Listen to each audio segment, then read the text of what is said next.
Hi everyone, welcome back to my YouTube channel. I must say Happy New Year to all of you. I hope you're healthy, I hope you're doing well. Today again, we have the teenagers. The teenagers are back. Hi everybody. Hi. And as a custom, we shall introduce ourselves. Hi, I'm Curtis. I'm Becky. I'm Ryan. And I'm Solomon. Hey, hi everyone. Happy New Year to you.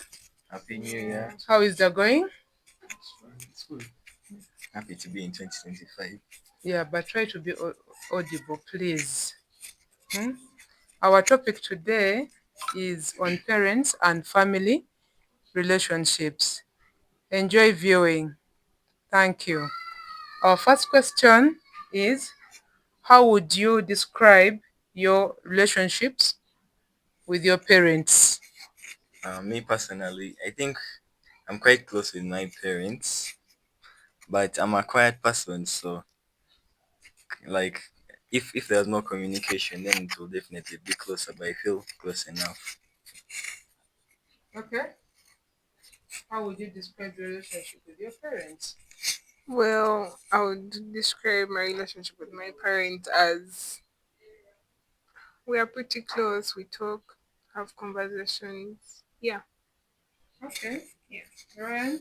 I would describe my relationship with my parents like it's generally good because we respect each other, we listen to each other, and they help me a lot.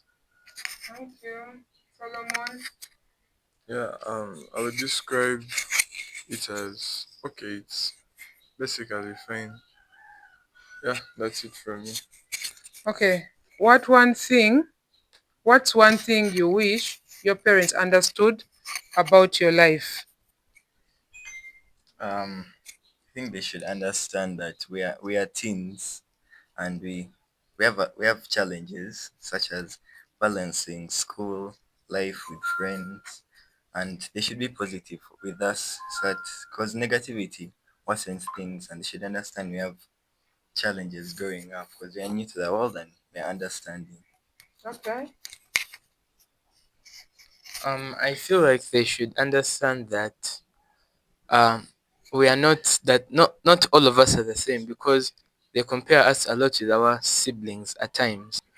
Um, I think they should understand that respect goes both ways because they like referring to a verse in the Bible, respect your father and mother, but And respect your elders, and okay? respect your elders. So respect goes both ways. Just because someone is young doesn't mean they should listen to you without reason. If you ask a question to your parents and they're like, because, they just tell you because, not any reason. They just start without any reason. I don't see that as respecting your children. You're supposed to have a reason as to why you tell someone to do something. You're supposed to justify your answer, not saying because I've told you to do something. That doesn't sound right. It's not good, and we should refer to the Bible because we shouldn't only respect them, but they should respect us. That's how respect works. Yeah. Thank you, Solomon. Becky? Well, I agree with Solomon. Yeah. I was going to actually say that. Okay. Um, how do you handle disagreements with your parents? I'm a chill guy, so whenever we have an argument, well, I just brush it off and resist any urge to talk back. Okay. Becky? Well, sometimes it's very hard to like keep quiet because sometimes I feel like I'm right in that case, but obviously they are not going to listen because they're going to be like, you know, I'm older than you. So like they have that perspective of like when I'm older, like I'm right, I'm always right. So yeah, sometimes it's very hard not to talk back. But yeah. Ryan? Me personally, I would try to keep myself calm. Then I explain my perspective of the story, and then if everything becomes loud and kind of rough, I just keep quiet and walk away and listen to what they tell me to do. Then life moves on. Yes, Solomon? This is a complicated question because whether you talk back or keep quiet, you shall still be in wrong. So personally, I just choose to keep quiet. Okay, I would say how do you handle disagreements with your parents? When the heat is up, I think you need to cool down. Then later, you can go to your parent and tell them, Mommy, you know what happened? A, B, C, D, but this is my view. Because at the moment when daddy is up or mommy is up and you're also going to go up, that is going to show disrespect.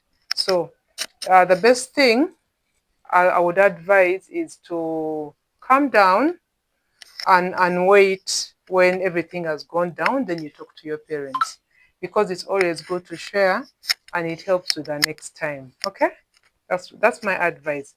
The viewers will give us advices as we go on. The next question is, what's the best advice your parents have given you?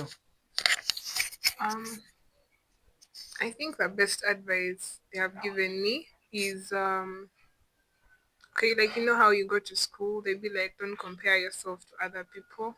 Know where you come from, and also pray always, put God first. Yeah, I think that's the best advice I've gotten from them. Thank you, Becky. I think the best advice was in when I was in Form 1, and they told me to stop playing around at school and to focus more on my academics, and it helped because I focused more and I got better grades, and I'd say that's the best advice I got. Oh, that's good, Curtis. Ryan? The best advice I've got is to always be honest, even though it's difficult. No matter what, just try your best to be honest, because when you tell a lie, you'll have to form another lie to support the other lie, which will just form enmity and confusion. Thank you, Ryan. Solomon? I would go with what Ryan also said is to always tell the truth and not to lie no matter what circumstance you're in. I just know that these views that you're giving us, you are standing up for everyone of your age. So you need to give in respect to not only you, but also to other people of your age. So our next question is, do you feel comfortable talking to your parents about sensitive topics? Why or why not? Um, First tell us the sensitive topics you. No, like if you had a boyfriend, would you Mhm. be comfortable telling your parents? Like for example, if you're having sensitive topics, okay, maybe boyfriend, maybe you're having a weird disease, or maybe someone around is disturbing you, like calling you for the girl. I don't know, those sensitive topics. Would you be comfortable telling your parents? Uh, Or what you're feeling? I don't know. There are those sensitive topics. You know them. I know you know yeah, them. me, I get, but Mm. personally, no, because I've never tried, so I've, I don't know how it feels. I'd say So, no. no. Okay. Becky? I would say yes, but the only thing is, um, okay, like okay, the way they would react, that's the problem. But I think I would. Yeah. Um, me, it's no, and sometimes yes, because I tell my parents like a lot that happens to me. So, and there are some stuff which I don't tell them, but majority of the things I tell them. Why don't you tell some of those things that you don't say? Just feel uncomfortable. Why would you feel uncomfortable? You should try it out and see. Hmm? Yeah, me, my answer is no. Cause of course they will overreact. I've been with them from when I was born, so I've seen their reactions to everything, and it's obvious they'll overreact. Personally, I think if one came and approached me and told me what is happening in their lives, I don't think I would be able to give you a good advice. And I encourage you not to fear, not to fear to talk to your parents about anything.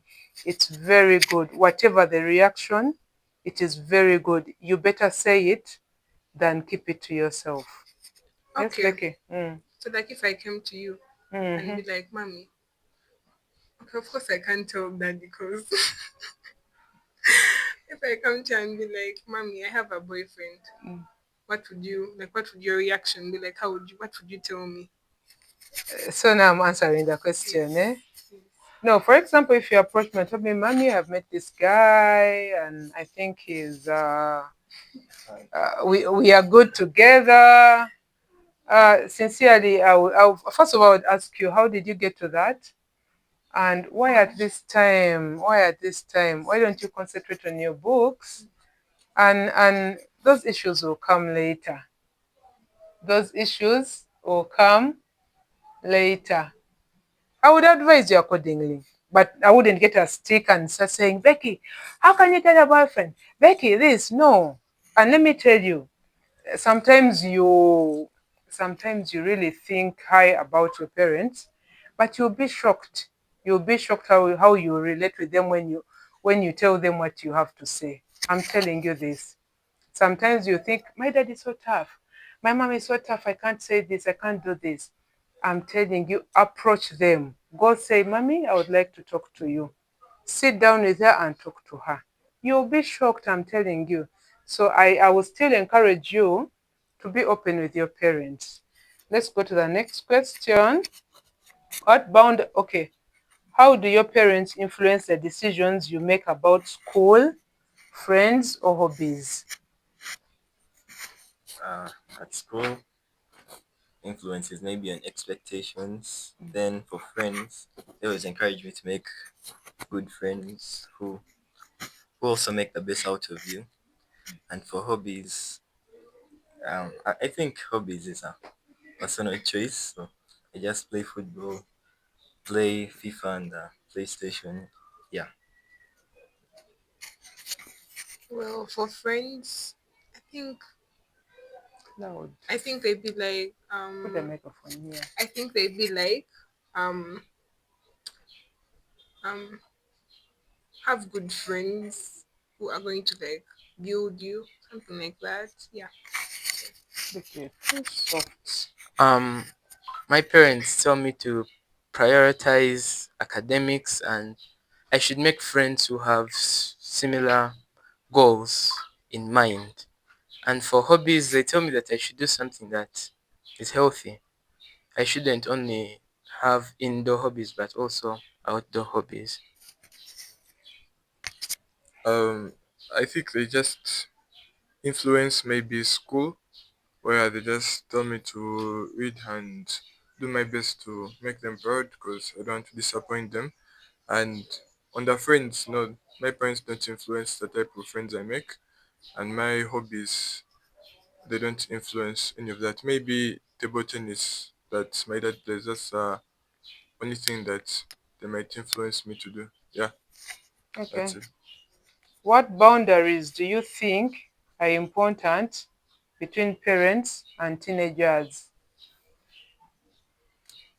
Um, I think we should have boundaries in all decisions that we make. We should be independent in our decisions, and they okay, yeah, they can say that they know what's best for us, but we also don't make bad decisions out of nowhere. Sometimes we have good thoughts, and we should have those that independence to make our own decisions, and such boundaries should be way more porous, and they should allow that we also have a good say and we have good decisions. Okay. Thank you, Curtis. Hmm. I think the boundaries, I think I would say respecting privacy. What do you mean by that?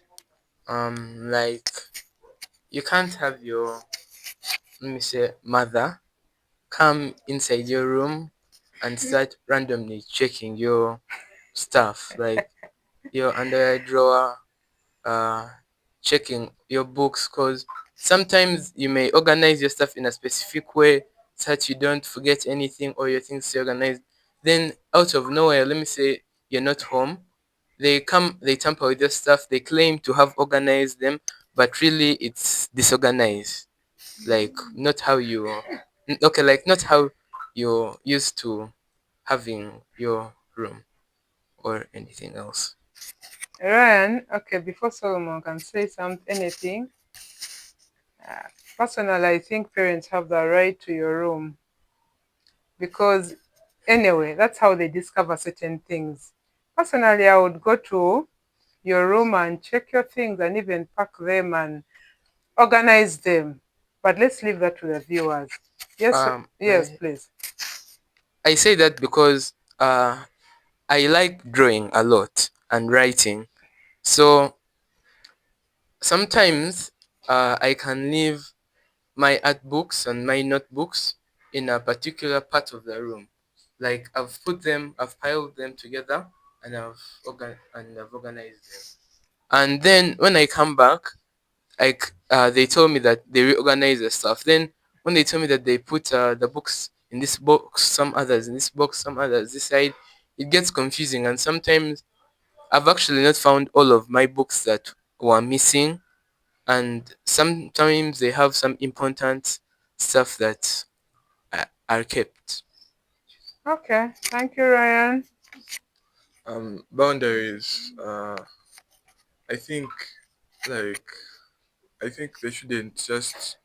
Let me just use an example of the bedroom. Just entering in the room without knocking. That's something that I really don't like and I don't appreciate. They should first knock and then they can enter the room. Yeah, I think that's it with me and boundaries. Yeah. Uh, Thank you, Solomon. Next, we'll talk about social media. How much time do you spend on social media and how does it make you feel? Overall, I can admit that I spend a lot of time on social media, Yeah. but it's not okay. That's in total, but like during the day, I can have when I wake up and when I'm taking breakfast, social media. Then I take a break doing work or something. Then again, I go back. So overall, I spend a lot of time, but I have breaks in between. So I feel that it's a good way to spend your time balancing between social media and important stuff to do. I Okay. feel okay about it. Okay. Becky? Um, I'm always on social media. Speak loud, Becky. I'm always on social media. Um, Sometimes I don't feel nice about it because it takes Put it closer. my time. Like sometimes, okay, like in a day I can wake up and plan. Today I'm going to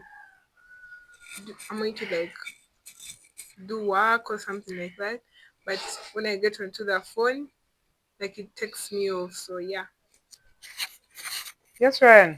I would like to say that I spend a lot of my time on social media, but I'm not on TikTok, Instagram, WhatsApp. I'm mostly on YouTube, and it's basically for, I can say, my hobbies and sometimes academic purposes. Like, for example, I can search up uh, tips on how to improve on a particular part in drawing. Let me say perspective. Then I'm watching it on my phone as I am also practicing Pause. it on a book. Okay, thank you, Ryan. So yeah, spend a lot of time on social media, but that's something that we don't do. Like for example, me, like we go to school for a long time, so when I come home I'm like I'm going to put time for my social media, put time for books also. Yeah, so social media time is basically a lot. Yeah, that's it for me. Personally, I think you guys spend a lot of time on social media, which is not good for you. I think you should spend less time on social media and more time revising your books, which is not the case. Anyway, let's go to the next. You want to say something? Let's go to the next question, which says, what's your favorite social media platform and why? It's hard for me to choose because I find TikTok more interesting, but then I spend more time on Instagram because there are stuff I relate to a lot. So, but all in all, I'd say TikTok because it's more interesting. Yes, Becky? I don't really have a favorite social media app. But I think okay, I'm just going to tell you what I use. I use Snapchat. Yeah, I mostly use TikTok when I'm bored. Um, Ryan? my favorite social media Let's app. see how your phones are holding the microphone. My favorite social media app is Instagram. Yes. Why? Cause we can get videos and pictures, and there are many people there who okay I can get a lot of inspiration like to draw art from it because there are many artists who I follow and I catch up with their art, and sometimes they post some videos that help to improve with drawing and other stuff. Okay. Yeah, my favorite social media app. I think I don't have a specific one, but I guess I'll go with TikTok because it's basically interesting. It's full of a lot of random, interesting stuff. Okay. Basically, Our next question on social media will be, how do you decide what to post or share online? I mostly share on WhatsApp, and it's usually stuff that are funny and stuff other people would also find funny, not Are, only me. are you meaning comics, something that Like someone would laugh at? like a meme. Like Okay. yeah, a meme. Yeah, Yes, Becky. What do you Um, decide on what to I post? usually post I think quotes on my WhatsApp Microphone. status, and then also like music. Yeah, The question is, what do you decide? How do you decide what to post or share online? How do you decide? okay, quotes like Put your quotes, phone. but like when you post a quote, like it probably helps someone. A quote. Yes, Oh, okay, yes. okay, that's good. For me, it basically depends on what I'm currently watching. Me, cause I can finish. I'm sorry. Okay, this may not be fun for some people, but I watch anime, and I can finish an anime, or I'm watching an anime. Then I can go. Let me see on Pinterest. I get a picture of the main character or a character who has been really interesting for me. Then I post it. I mainly post on Instagram. I post it on Instagram, and sometimes I just post random stuff just for posting, just for the sake of posting. Yes, Solomon. yeah. I don't have a specific reason as or a specific genre that I post. It's basically usually just random stuff for me. Uh, it's very random. I can't say I post one specific thing or another one. Or sharing maybe like Kachi said, I share basically something I would find funny and I think someone would relate to it Okay. basically. Thank you, Solomon. Have you ever experienced pressure to present a certain image of yourself on social media? posting pictures of myself is something I rarely do. So yeah, when you finally decide that let me post a pic of myself, you maybe fear to be judged or someone will take a screenshot and keep it, and people just find a way of doing their stuff. So me, I feel a lot of pressure. Okay. Have you ever experienced pressure to present a certain image of yourself on social media? I don't think so. Okay. Um, I don't think I have much pressure because I've never got that thought in my head of posting myself on any of my social media platforms. I don't think no, I don't I know I have never posted myself. Yeah, any pressure. I don't feel any pressure about posting myself. Uh, I rarely Listen behind. post myself. Hey. I think the only post I Be have loud, is eh? on Instagram. Basically, cause I didn't post it. Someone posted it for me. That was a cousin of mine. So yeah, Okay. Be loud since it's raining, eh? Try to be audible. Do you think social media affects your mental health? If yes, how? Okay, could you explain it a bit? Uh, do you think that the things you're viewing on social media, whichever it is, could affect you? Yeah, I, cause Loud. yeah, because on Instagram Reels, like you'll find people posting so much stuff about themselves, then most people compare that. Oh, how come I'm not doing as well as someone my age in a different country, and you get so much comparison and that insecurity on yourself. So yeah, Okay, thank you, I Curtis. think I agree with Katis. Yeah. I'd say social media affects me both positively and negatively. Positively, like I yes, mentally, it helps me with academics. I use it for research, mostly YouTube, as I said, and negatively, it takes too much. It makes me waste a lot of time. yeah. I don't think it affects me mentally anyway, cause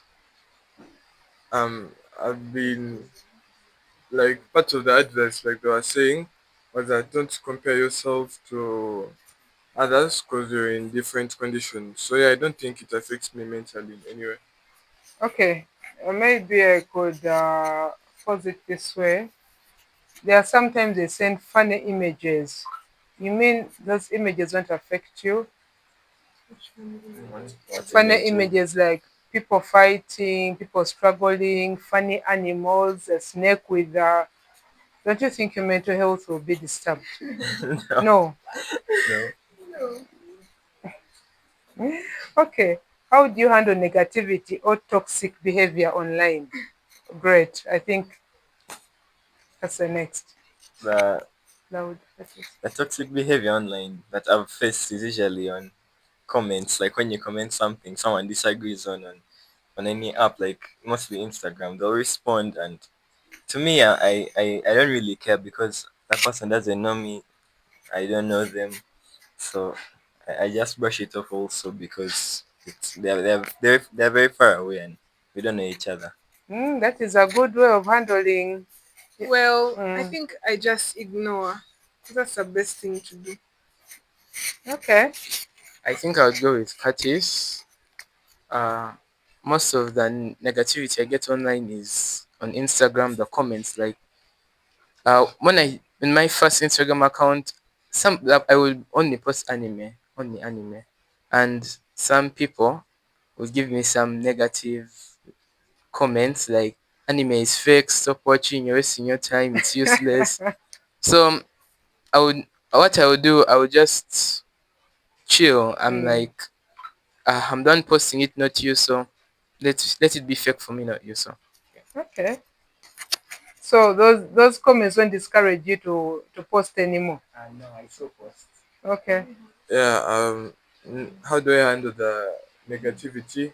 It's actually quite easy. I don't get how people can be affected by someone that you're allowing to message you. You can basically block or just ignore the message. I don't get how. someone can affect you online personally. I must say you guys are strong, eh? Because some people would really be affected by a negative response on whatever they have posted. So I must say you guys are strong and you should hold on to that. Because why should an external factor really stress you? It shouldn't happen like that.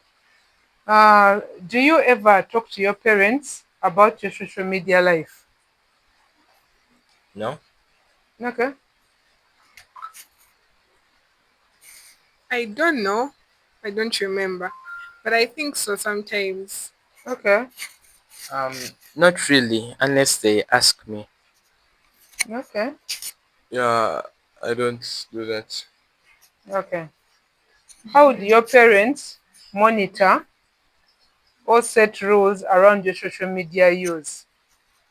I feel like rules and limits for social media is for kids who are like 8 years or younger.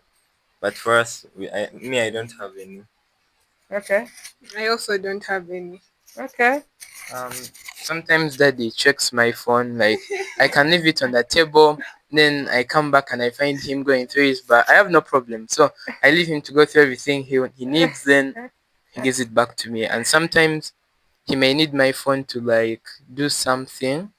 So I give it to him, he goes on WhatsApp, other platforms, anything. Okay. And When you find him checking your phone, how do you feel?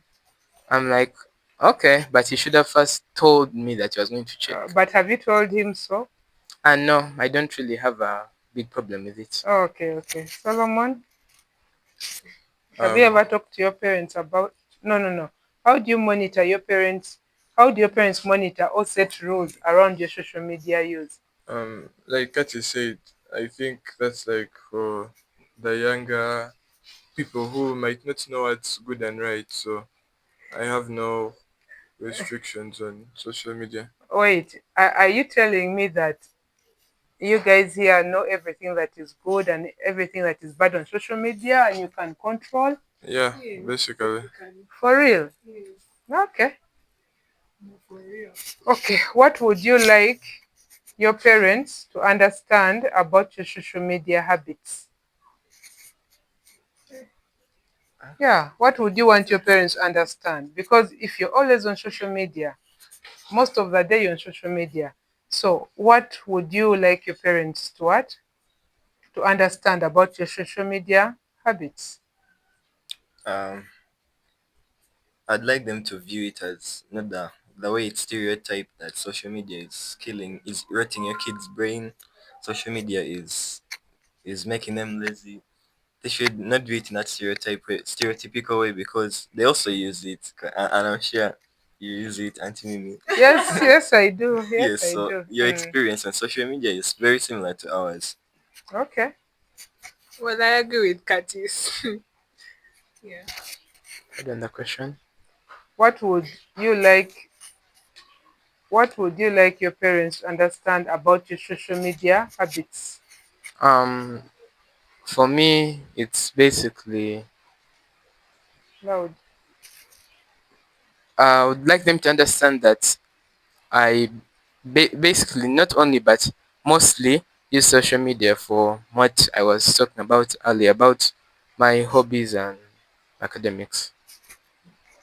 Yes, Solomon.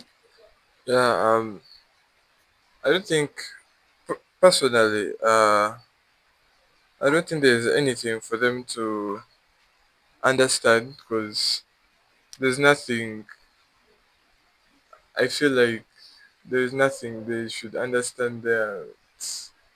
Maybe I'm not getting that question, but nothing basically. Okay. Do you feel judged by your parents for what they see on your social media? They don't see it Why did you say they don't see it? How sure are you they don't see it?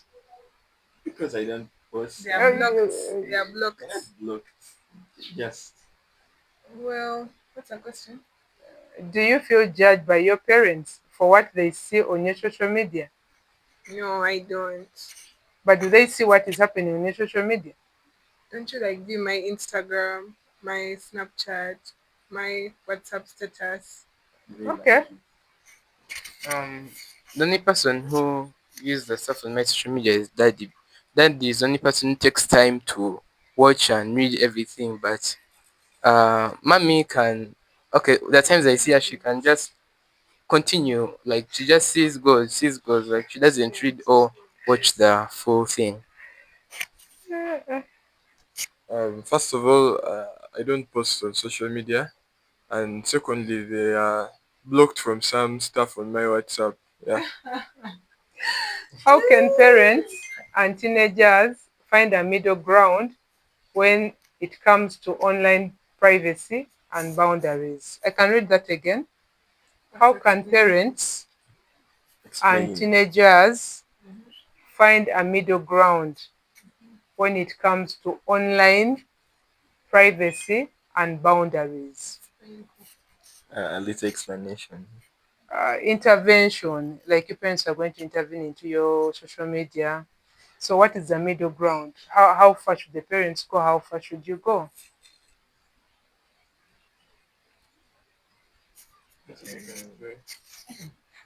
Yeah.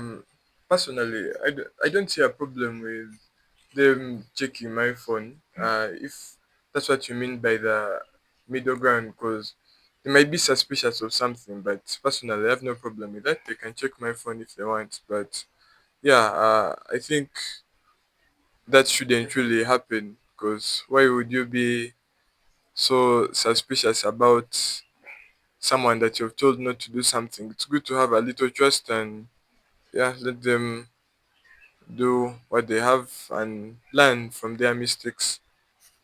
I have no problem with them going checking my social media. See? Yeah. I have no problem with them checking my social media. But the only thing that I think I would restrict them from doing is posting things on it. Like getting my phone and like saying maybe Ryan would like it if I post a picture, a good looking picture of him on Instagram or on his status. I don't do that, so it would be kind of bad.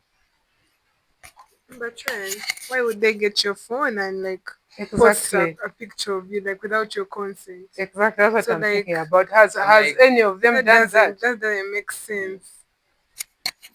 I'm just saying, because some people may have Oh, that thought of doing it, like being like it would be Ryan would be happy who would yeah. I know. These are like friends who just mess with you and post stuff with you, exactly. I don't but think not your parents. parents would do that. Eh? Anything else on that? Um, Okay, what would you like your parents? Oh, okay. You just can go something on. small. Mm. Middle ground. We should both treat social media privacy the same. Don't check your phone. I mean, no, sorry. And check your. Hello, I'm your parent. Okay, no, that came out wrong. Just okay. Uh, Same privacy. Then. same privacy. Hmm. No, of course, Curtis, I can check your phone. Yeah. I'm entitled Yes, to check your I'll say phone, that's okay. but you're not entitled to check my phone. So you would love to check my phone? Would you No, want to check my phone? no, because I just don't want. But No. Would it be right for you to check my phone? As a kid, you're under my roof. I'm taking care of you. I think if I really wanted to check your phone, I should check it. But it doesn't mean that if I check your phone, you have to check my phone too. No, it doesn't work like that. It never works like that. Okay, me, Mm, you see, when you tell someone don't do something, oh, you're saying I'm going to check your phone, do this and this. mm. It's like the moment someone gets a chance to do it, they will do it because we're not going to live with you guys forever. So you might think someone's going to go out and change because you've told them don't do this and this, but that's actually quite wrong because someone will be like, I can finally do what I want, and that goes in probably when you use violence, when you shout at someone, when you're like, give me your phone, I'm going to do this and this, when your reactions are bad, if you don't know how to approach something, when you're always angry, like you come to someone, you're like, give me your phone, I'm going to check it. You check it, you find what's wrong, You discipline them, it will end there. Nothing will have changed. You will have just prolonged the wrong that they'll do in future. I want to say something. Um, I'm still adding on Solomon's point. Like Microphone. I'm still adding on Solomon's point. So like in most cases, strict parents. I don't think mine are strict. Not very strict, but in most cases, like let me say, Microphone. Curtis's mom is strict. Let me say like strict on Curtis. Checking Curtis's phone. Curtis not allowed to go out. Curtis not allowed to talk to girls. Curtis not allowed to. That gives them like, you know what? Okay, like I'm trying this because like mommy refused me to do this. Okay, like okay, gives them the urge to try it. So like it didn't make sense if you like stop them from doing certain things. And also my explanation came out wrongly, but I wanted to say that yeah, okay, it's okay to check through, but like there is no trust if you're always consistently checking your child's stuff. Like there's no trust, but when you're just on your own stuff, it's like there's trust. Like why would you be so strict for something that doesn't really have too much of an impact? Okay. I want to say something. Solomon, you said a parent will keep telling you this and that, but eventually you'll get a chance of doing it out there. As parents, we have to keep talking to you and leading you to the right path. So it's up to you. It's up to you to follow what we are telling you, or not to follow, and maybe when you get the chance to do probably the bad things that you have always wanted to do. Us as parents, we'll keep. It's our duty to take care of you, to keep advising you, to be there for you. So it depends upon you. If you can take our advice, well and good.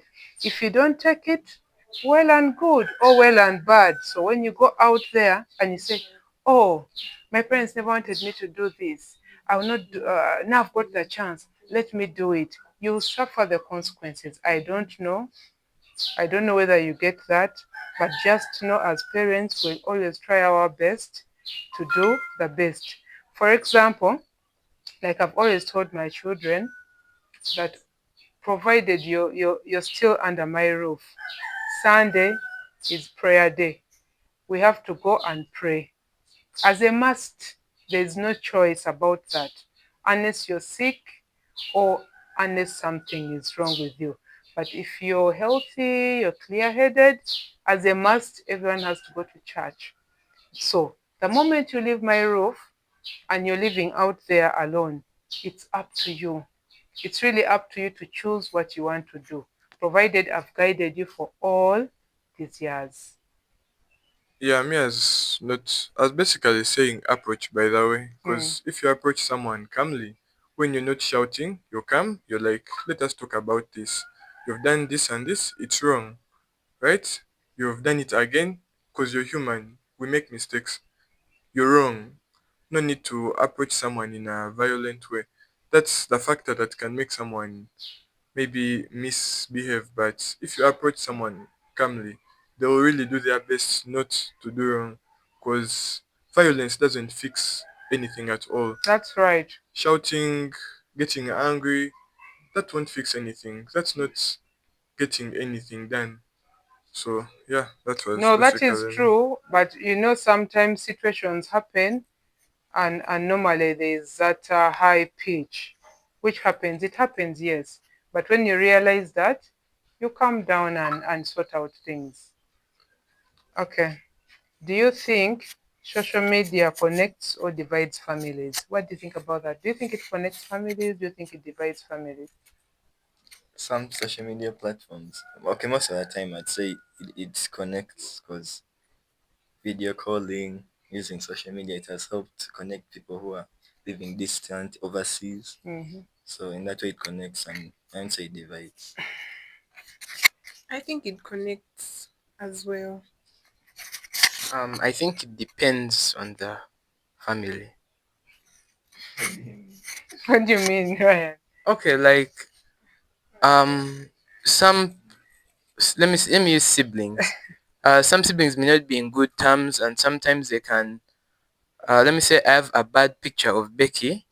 I can post it and be like, "This is my maid who has been disturbing me," and if Becky sees it, um, Becky will get angry and she'll do something bad as well. So that social media platform has what divided them. Okay. Okay.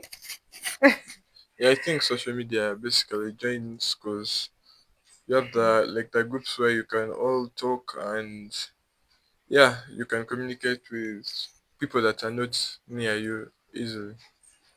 Okay. What role does social media play in how teenagers express themselves? Plays a significant role because you you're viewing content that speaks out to you. You're viewing stuff that keep you interested, and talking to people online also who make you feel good about yourself, and it has a more positive environment in most cases than people who, like at home, maybe you and your parents get into an argument and negativity, but social media is often run to by the teens to clear their minds and be like, yeah, I I have people who experience the same stuff as me, and we are the same age.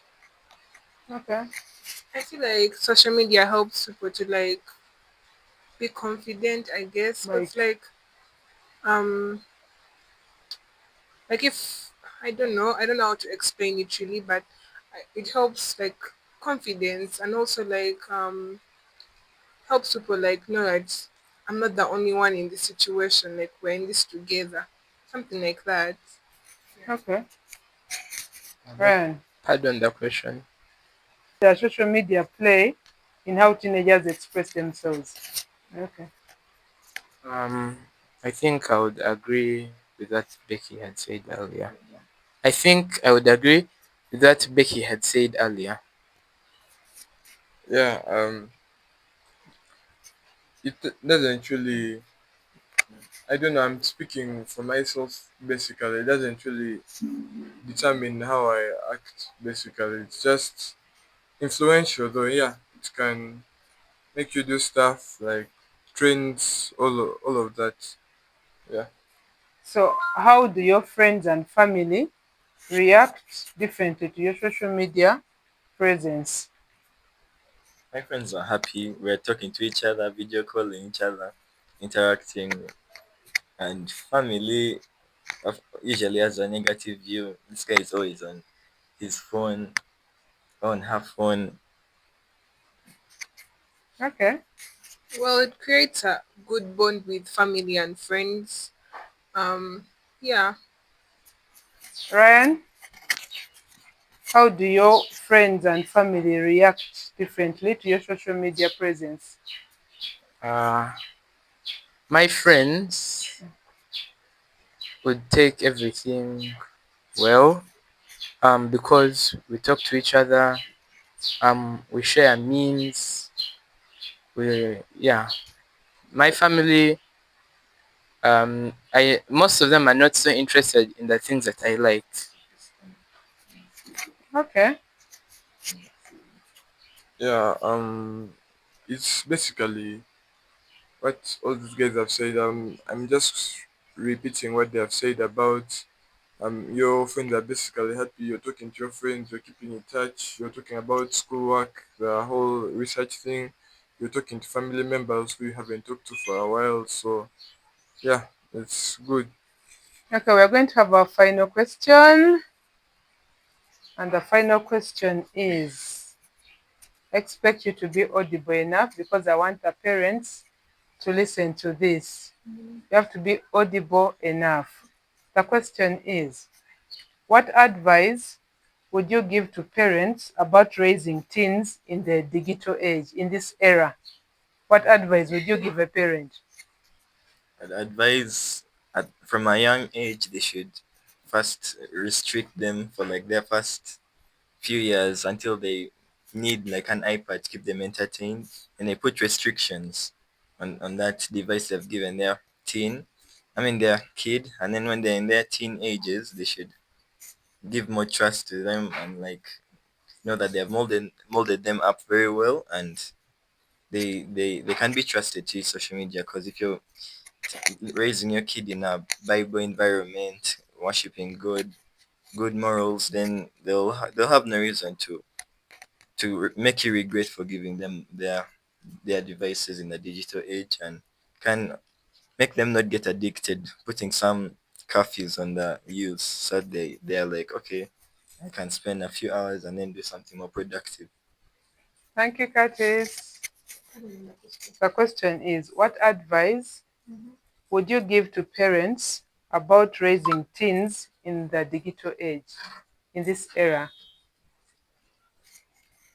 What advice would you give your parents about raising kids?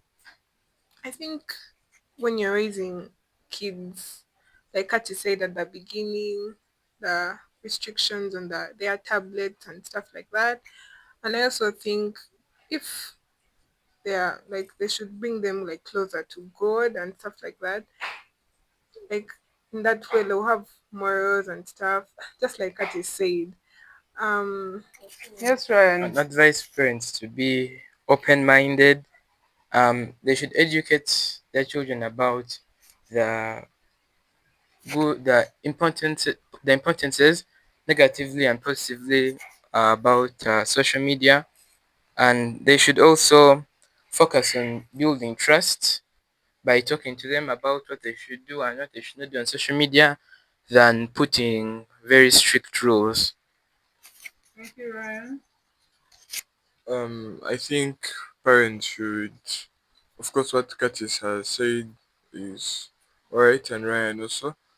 So we should they should be more calm and understanding, and probably for those with short-tempered parents, they should be calm because that's not going to fix anything, and that they should raise them with the Bible. God is the answer to everything, and yeah, basically. Thank you, Solomon. and I also think parents should like create a bond with their children so they can easily communicate because most of the time kids are suffering from I would say over depression, something like that, and they like have no one to talk to because like they can't talk to anyone. So I think they should like create a better bond with their kids. Yeah. Thank you, Becky. So we've come to the end of our podcast. Um, we can also say something. Um, uh, yeah, I agree with Becky. The parents, you shouldn't try to make your children fear you, thinking that they'll respect you even more. That's why I said fear is not good, but you can always approach your parents, your guardians about anything. Try it out. I think you'll get a positive feedback. So as we've come to the end of this, you're in position to you can say anything that you want to say at the end of it. At least we shall hear from everyone, and don't forget to wish our viewers a happy new year. And any other thing that you want to add on, the floor is open to you. I just wanted to say I think you guys should be very proud of us because kids out there are like not well behaved. There are like some stuff that kids out there do, and us we are like well behaved, I guess. Like I think you should be very proud of us, cause yeah. Yes, Becky, I hear you. Mm-hmm. So everyone, enjoy your 2025, and don't forget to like, comment, subscribe. Thank you, Captain. Guys, hit the notification bell so that you can get informed for such good content and you can be entertained. Thank you, Ryan. Thank you all for listening. We hope you continue listening. Please subscribe and like, share. Thank you. So we can in chorus say Happy New Year and see you next time. Happy New Year to you all. See you next time. Bye.